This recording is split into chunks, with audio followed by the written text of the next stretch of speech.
how many times have you heard people say, "Oh, your kid's like your mini me. Oh, she's your mini me."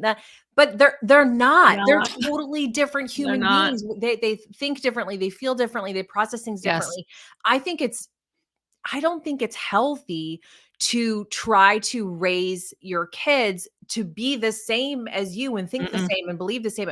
They're not. They're It's not. empowering them to embrace who they are and to feel confident showing up authentically, whatever that means. It's Yeah. providing that space for them, holding Mhm. space for them to be able to react how they want to react, even though maybe that wouldn't be your reaction to that situation. Yeah. If that's their reaction, Ugly that's Truth of Divorce podcast with Sam and Leah, helping you not just survive, but thrive.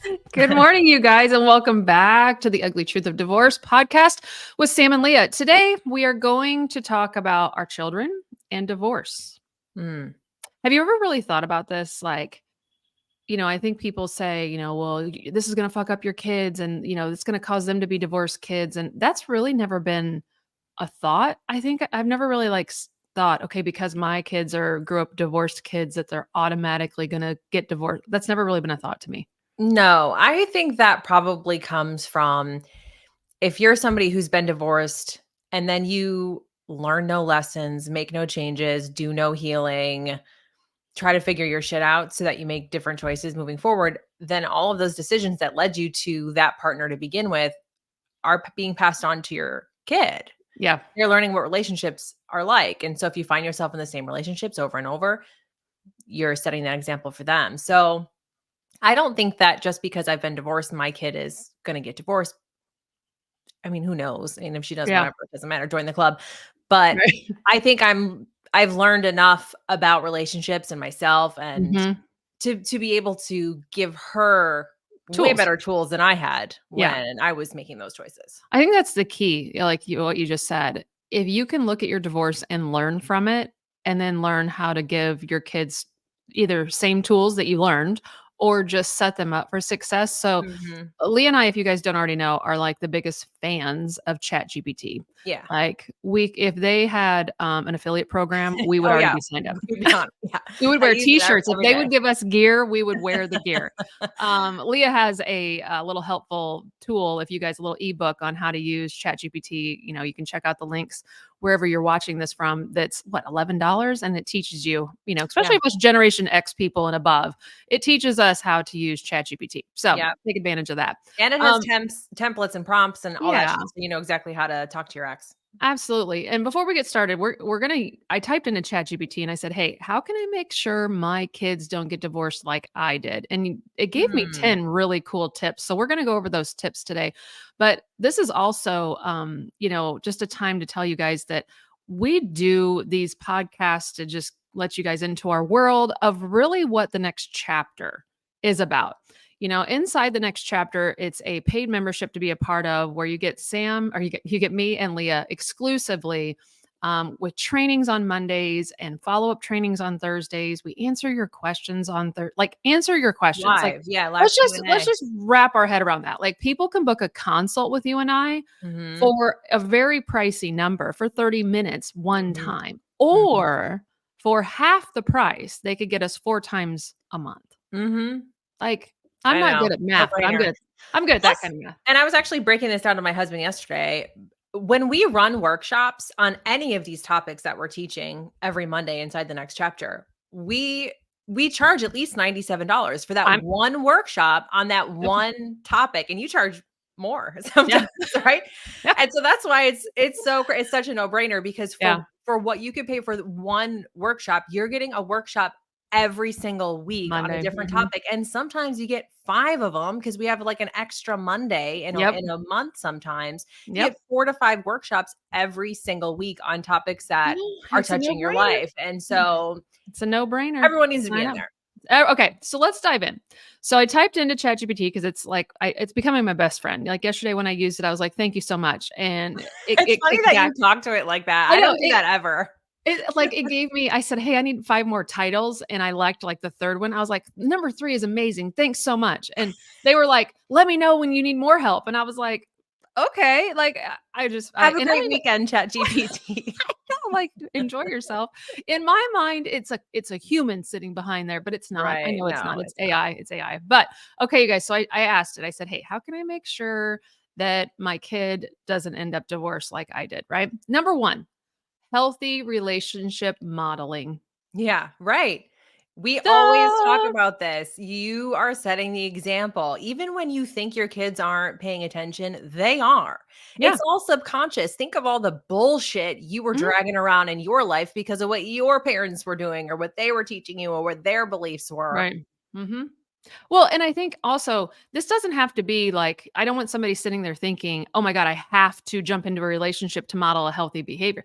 No, This is relationships you have with family, with friends, with with yourself. coworkers. Oh my gosh, yes. Like, so don't think that like, everybody needs a David or a Jared like we have now. I mean, don't get me wrong. I was alone for a long time before I met Jared. I'm very thankful that I do have Jared to model and show Joe and Walker, my older kids and my little boys, what a healthy relation. But the only reason I'm in that healthy relationship, the only reason you're in that healthy relationship is because you got healthy first. Yes, That's it. 100%. Yeah. 100%. Yeah. That's the only reason it works. Yes. So I love that one. What's the next one? Open communication. Encourage open communication with your child about relationships, about marriage, and about the divorce. Yeah.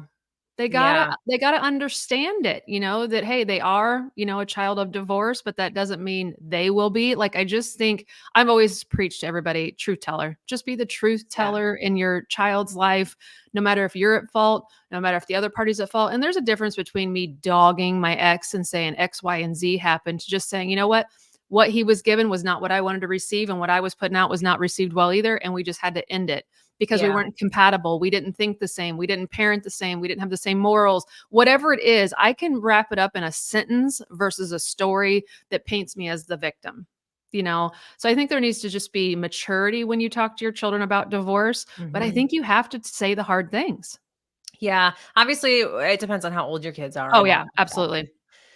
But I think it is important for them to learn from your fuck ups too. Just Mhm. talk like you said, honest, open communication. Tell Yeah. them what you should have done differently or the mistakes you made and the lessons that you learned and why you shouldn't do Mhm. this and why you should approach it this way, and yeah, they can Absolutely. learn a lot from you. But again, you have to be self-reflective. You have to be able to reflect on the role that you played and hold yourself accountable and take responsibility for Right. the things that you should have done differently or the things that moving forward you want to do differently. And it's not just playing the blame game because that's super Mm-mm. easy. It's making sure that you understand where you are at mentally and emotionally. What boundaries were you not setting? What Yeah. red flags did you miss or ignore? Those are all things that empower you to make better choices. And when you have that information, you can teach your kids. I think showing your kids empathy that you fucked up and, I did you wrong. I yelled at you. I apologize. I was upset about work.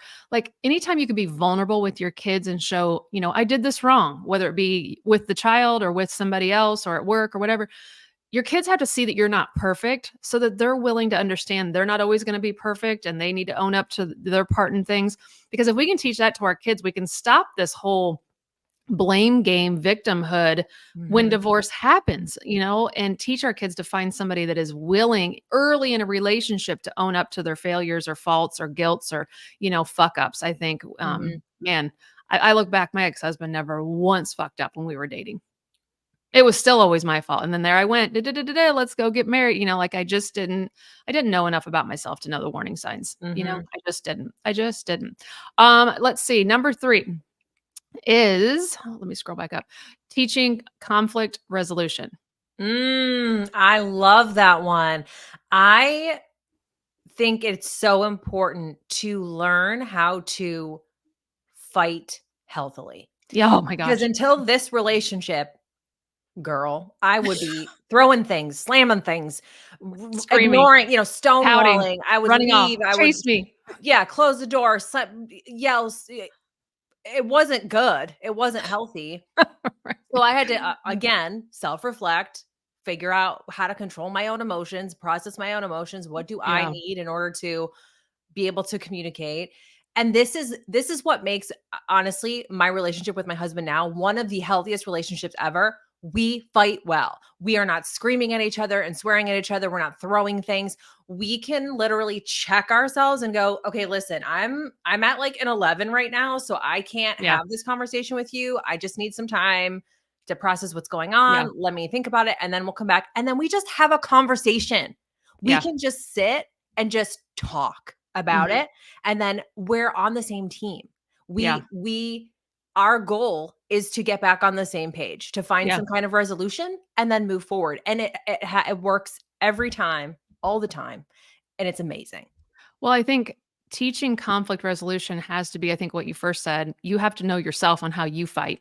I'm a Totally. screamer. I want a reaction. I want you to react and talk just as fast as I'm talking so we can get through this. And Jared's a quiet person. Jared shuts down. Jared needs to process. Jared knows himself well enough to then he knows if I really pushed him and want the reaction immediately, it's not going to be good. Right. And it took Right. us a long time to figure out how to be healthy like that. And I'll say my "Ruh," and then I have to walk away to let him process because I don't want his visceral first reaction. Mhm. And he's a texter. Like he wants to get all of his thoughts down because what he Mm. tells me later is he vocally just, verbally just abuses me in the first text. He deletes it and then he restarts, That's you know? great. Yeah, Yeah, because you gotta get it out, right? And then you exactly. can kinda go, Mhm. "Okay, maybe I wanna Yeah, tweak if I this a say little this, bit." we're still gonna be there. But I think that whole you have to know who you're partnered up with Yes. and knowing to respect it. When Jared and I first got together and we got pregnant, with the boys, I was pregnant, hormonal. I'm wanting reaction now. I want to talk this out. Like, can we just wrap this up? And he needed to process and understanding now that he has to process. I have to be disciplined of like, okay, this is how I am. I know I want to talk right now, but he has to process and Yes. respecting the differences. Just respect Yes. it. Like I And can't change it. discipline, that was Mhm. that's so good that you said that because that's Yeah. true. A lot of it comes down to self-discipline, because if Mhm. you are used to relationships where you just, like, go off and scream and yell and swear, sometimes that's just habitual. Even when Yeah. you're in a relationship, that's just kind of your go-to setting where when you get mad, that's where you go, and you have to, like, practice that self-control and Yeah. self-discipline and just go, "Okay, I know that I don't wanna go down that road, so here's what I need. I need you to just leave Mhm. me alone. I need you to not talk to me. I need to go in my room and close my door, and I will come out when I'm ready. I Yep. will have this conversation with you when I'm in a better place so that this could be a more productive conversation." Exactly, exactly. So the other one, number 4, is teaching your children emotional intelligence, Ooh. helping them identify and express their own emotions in a healthy way, encouraging that empathy and understanding and consideration of others. Yeah. Which Yeah. I kinda touched on earlier, like, I think if we could just teach people empathy for others, like, just because you're in a mood doesn't mean the other person's ready to receive it right now or is able to even comprehend it because maybe they don't have the same tools that you had growing Mhm. up. I think Mhm. with the little boys, I've done such a better job at letting them show emotion and be that anger. Augie bumped into the wall really hard yesterday, and you could tell he was mad because I giggled, and I shouldn't have because I thought it was funny because he like slipped and hit his arm, but he slipped because his socks were on wood floor. And I thought he would just like was sliding and slid into the door. He was upset that I laughed. Mm. And so I could tell he was raging. So I hit the bed real hard and I was like, dang those socks for making you fall. Mom shouldn't have laughed at you. And he took both of his hands and started smacking the bed. And he was like, dang those socks. And like, I think my first set of kids, I probably would have been like, I wouldn't have apologized for laughing. I would have been like, you're fine, get over it. But I could Yeah. tell he was like, oh, mom's laughing at me and I'm so mad she's laughing. My arm hurts. I fell down. That was embarrassing. And so we worked through the emotions. And I just didn't do that with my first set of kids. I didn't take Yeah. the time to like let them be upset and let them be that just emotions weren't talked about, Right. and let alone talking about how I was overreacting through my divorce and, crying. And it was just, I did not pay attention to that enough when they were little. And Yeah. so I'm having to do that now. Like, if Walker's upset or Do you letting them think do that that now. that comes from you doing that for you first? Or is I it think just because this is the second set of kids? I think it was, again, childhood. My dad was not a big let people cry thing. He'd be like, it's Right. stupid to be crying about, be crying Right, about a like, suck basketball it game, up. crying about, this. And he'd be like, that's stupid. Don't be crying, and he's gotten way better now. He's completely different now. He's a grandpa. But again, he was raising kids for the first time too and not getting it Yeah. all correct at the same time. And so I think a lot of it comes from my childhood, but I think once I went through a lot of therapy, once I read a lot of personal development books, that's when I'm like, oh, damn, I got to let them have that emotion. I got to let them respond in different ways that I might not respond that way, but they are, and talk through those emotions when they're escalating, when they're de escalating. Yesterday we were talking about Joe earlier. She was having a moment and I had to let her just live in that moment. I could Yeah. have been like, come on, knock it off. I had to let her live there and just feel all those things. And then next day I said, now let's reflect. Let's go back. Are you okay today? Are you better? Did you sleep good enough? Did you think about it? And then just talking through, okay, I know you were up here with emotions and now where are you at? So I think it's a lot of self-growth through Mhm. books and through therapy has helped me get there, in allowing, just because I wouldn't react that way doesn't mean somebody else can't react that way, and Right, respect and that's letting them do huge that. too. Mhm. We talk about this with our clients all the time when they get so pissed with their exes because they're holding these expectations for them to react how Mhm. they would react in that situation, and that's the Yes. thing is, Mhm. you have to really understand that everyone is very different, especially kids, Yeah. because there how many times have you heard people say, "Oh, your kid's like your mini me. Oh, she's your mini me." That but they're They're not. They're not. totally different They're human not. beings. They think differently, they feel differently, they process things Yes. differently. I think it's I don't think it's healthy to try to raise your kids to be the same as you and think the Mm-mm. same and believe the same. They're not. They're It's not. empowering them to embrace who they are and to feel confident showing up authentically, whatever that means. It's Yeah. providing that space for them, holding Mhm. space for them to be able to react how they want to react, even though maybe that wouldn't be your reaction to that situation. Yeah. If that's their reaction, that's them. And Mhm. you've got to kind of help them through it. Yeah, which is great because the next one is literally encourage independence, support Yes. them in developing their own self-worth and independence, having their own goals, their own interests, their own passions, especially keeping those as they jump into relationships. As you see your kids get older and they start dating, it's your job as a parent. I truly believe this, as watching both of my children date as they were teenagers and watching early relationships where they just molded, chameleon their asses right over to the other person. And I'm like, whoa, Right. stop that train. I've done that. Stop that train. We're not doing that shit, sister. Yeah. And after talking it through, Joe could see that she did it one time when the person she was dating, Walker, did it. And it was just like, you're right. You got to have your own shit.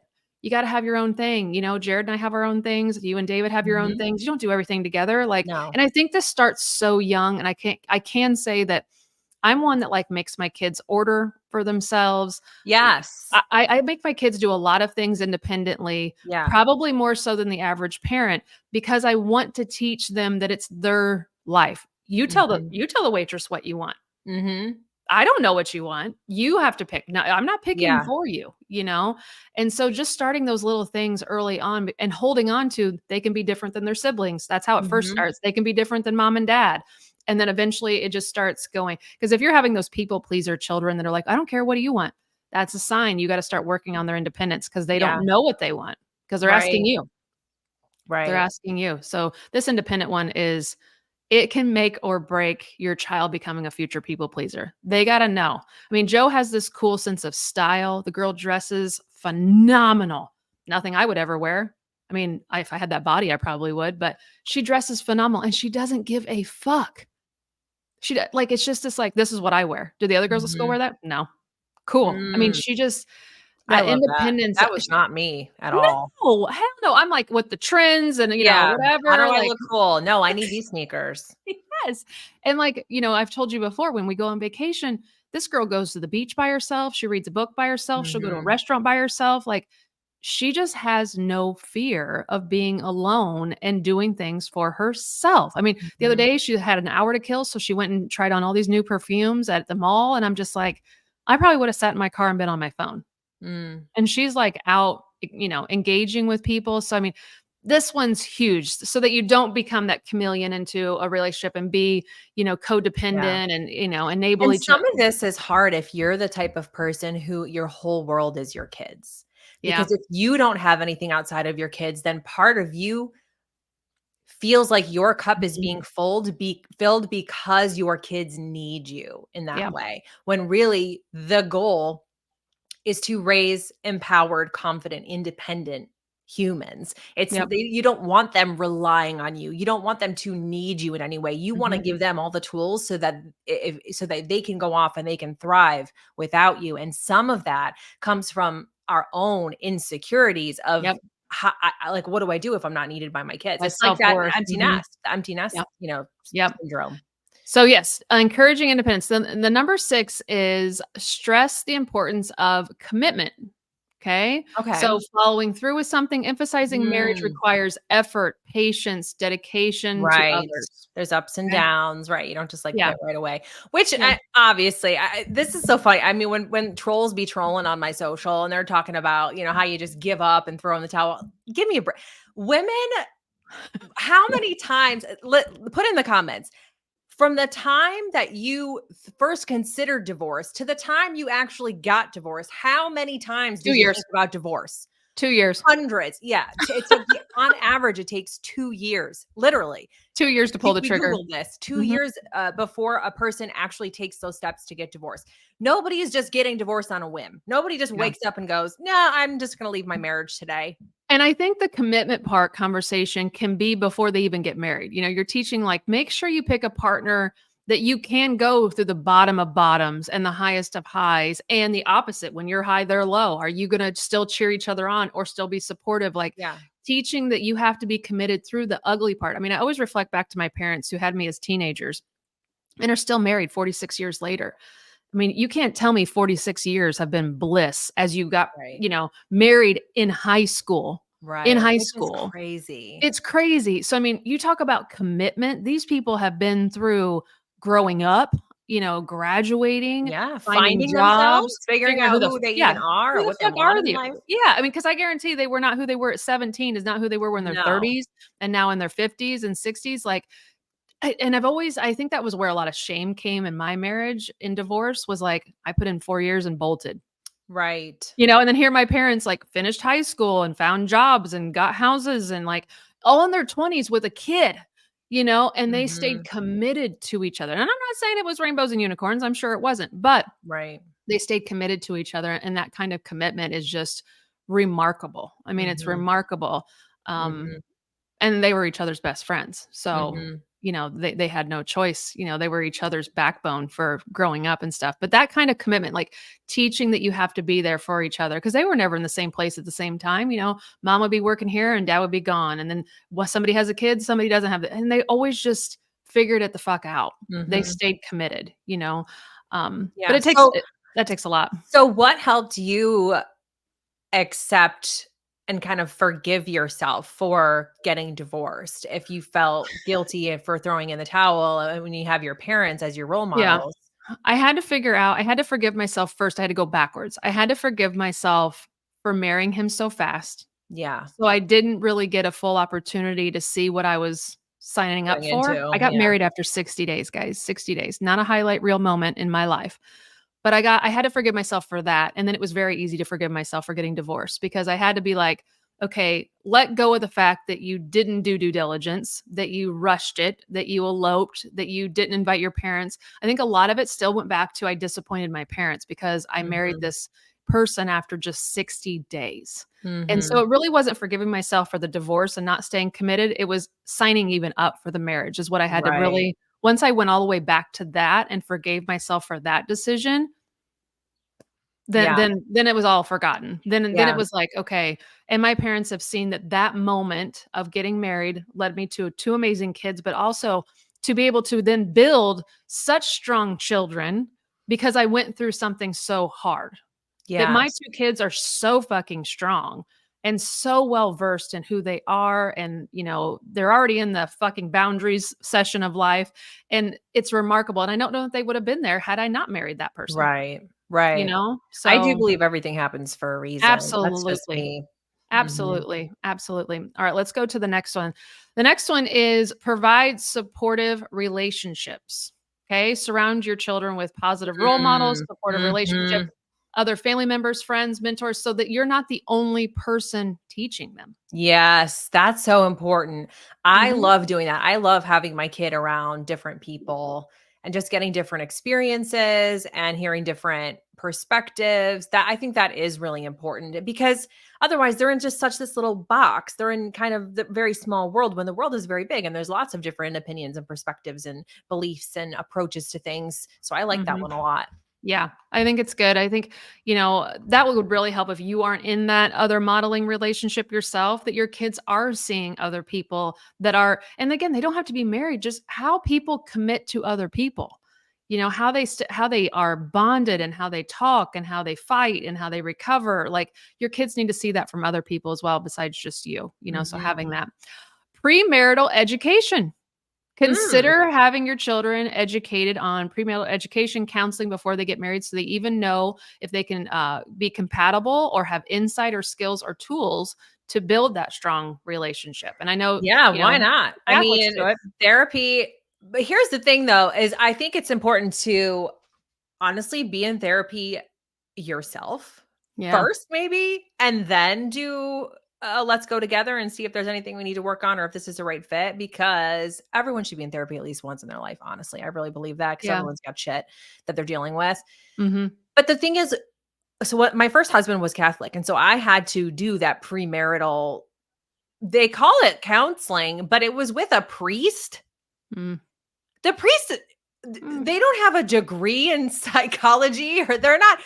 psychiatrists. Like, they're like, what does he really They know the know? word. They know the word. That the word. I I mean, don't think it helped at all, because I still married him and we wound up divorced. I So wonder, do I they think ever we tell should go to anybody like no? legit, like talk to an actual therapist. Do they ever tell anybody no? I don't know, honestly. They should have told us no. Do They really should they have. ever say The priest looked at me and the goes, "You are the saddest bride trauma I've ever behind seen." this one? Yes. Oh, I think, hold on, you're frozen. I don't know why I'm frozen. Oh, there we go. That's never good. That's never good. I think it's very. I laugh every time you tell that story, but I can just picture you now knowing who you are now, who you were back then. I can picture it just sitting there like, oh, I'm just, oh. I just So wasn't there's into it. that. So Yeah. thinking about the education part. Number 9 is encourage healthy boundaries. Our favorite fucking word. Boundaries, Yes. boundaries, boundaries. No one's going to Yes. talk to you this way. No one's going to put your baby in the corner. No one's, like teaching boundaries on all Mhm. capacities with all types of different people in your children's Yeah. lives is going to have a huge impact on their future marriage because Yes. they're already practicing. And again, it's just teaching them how to advocate for themselves, understanding their own needs and limits, and how to effectively communicate that in a respectful way.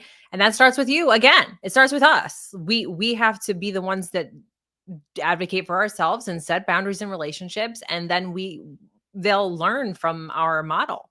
Yeah, I think it's something so little as having a boundary of when you're doing something as a mom, keep doing it. Just because your kid wants something, needs something, doesn't mean you have to stop and help. And I'll give you an example. Mhm. When my little boys come in and I'm working, and they're like, "Mom, will you play with me?" Breaks my heart sometimes to say no, but I have to say, "Kiddo, I'm working. When I'm done, I can come help you and I can come be with you." When my Mhm. kids are texting, my bigs are calling or something, and they're like, "Can you do this for me?" No, I can't. Now, the old me would have stopped what I was doing and done it for them. And I'm like, no, it's not in the wheelhouse today. I don't have time for that. Mhm. And what I'm teaching them is what I'm doing is more important than your last minute text or phone call at this moment. And Right. so by them feeling what that feels like, that okay, on the other end of that, they're asking me to do something right now. And I say, I can't. It's not in my card, not in the cards today. They're going, shit, my mom has something really important to do that I'm not as important right now. Right. And That it's they okay have to the put ability, yourself first too. yeah, they have the ability to do that to the people in their lives of Yeah. when they see it happen, they sponge and absorb that, oh my gosh, my mom told me no. And guess what? She still loves me and we're still going to be good. She just told me to wait. I have to go call back tomorrow. I got to do it later. It's not right now. That they can hopefully do that in their relationships and not then again chameleon and mold themselves and be codependent into somebody else's world, that they still hold true to themselves Yeah. and have those boundaries. And you got to model it. Your kids are not going to learn boundaries on their own without you modeling it first. Yes. A lot of you, that's going to start with your ex. That's right when things changed for me. I started showing boundaries with my ex. I wasn't responding. I wasn't talking. Cold shoulder. I started to really parallel parent. As soon as my kids saw me doing that and I wasn't getting a horrible reaction, he accepted it because I wasn't changing. My kids were like, what if we dabble in that? What if we start having boundaries? And then that just got the ball rolling. So boundaries are so good. Yeah. All right. The last one, very simple. Be there for your kids. Listen, listen, and listen. Yeah. Sometimes they just want to talk things through and have a sounding board. Yeah. I still call my mom. I know you don't have your parents, but I call my mom every day. I text my mom every day. Like she's just, it could be, I found a rash or, I have diarrhea or something great happened or like she's just the person I sometimes just want to dump to. And she doesn't ever have to really give me advice. She's my dumping person so that maybe I don't dump on Jared or dump on my kids. So I think that relationship that you have with your kids, and I think a lot of people need to hear this clearly. When you're going through a divorce, your goal is to always be the first person that they want to call. You got to keep that in mind. It's not a game of who's winning at the divorce. It's a game of, will my kids still call me when they're 22, 32, 42, 52? Because what you're doing right now when they're 2 and 12 impacts those future decades worth of phone calls. Right. You want to be their point of contact. You want to be the person they call when they're on the interstate 2 states away and they have a flat tire and they're like, fuck, what do I do? You're taking them through it. You want your kids to know that you're their rock. You're their foundation. I just realized this with Walker, who's my 19-year-old. He's in a committed relationship. And I'm asking all these questions over Easter. And he finally just said, Mom, I need to live my life. Like, I got it. You need to take a step back. I was mortified, cried, flipped out. And I realized I went from, in like a flip of a switch, because he showed me a boundary, I went from being a day-to-day mom to support staff. I will be called when needed. And it's a big switch, right? For those of us that I got called every day or text every day, or he was in my home and now he's not. And now he calls when he needs something. I'm support staff. So it's a big transition, but at least I know I am the support staff person. Yeah. I'm the person he calls, and so that's what you should be working on, is the listening. Sometimes they just want to call him bitch, about their life or about a situation, and you got to be there to answer that, and be that person. So yeah, those are so good. I loved it. I loved it. But I don't think it's true that just because I'm divorced, my kids are going to be divorced, because like you said at the very beginning, I learned where I went wrong. I learned all the things that I did wrong in my marriage and through my divorce, and I fixed those things. And then I'm teaching those tools now to my children. Yeah. That's what it is. Yeah. Learn the lessons, do the work, and then you can carry that over and they'll learn from your mistakes. Absolutely. So you guys, if you've loved this episode, let us know. Let us know topics that you possibly want to talk about here on the podcast. If you need to share this with somebody that needs to hear some of these things that they're worried about, oh, my kids, send this over to them. We would love for you to share this and pass it on to those others. But otherwise, you guys, we will see you in the next episode. Take care of yourselves and feel free to join the next chapter.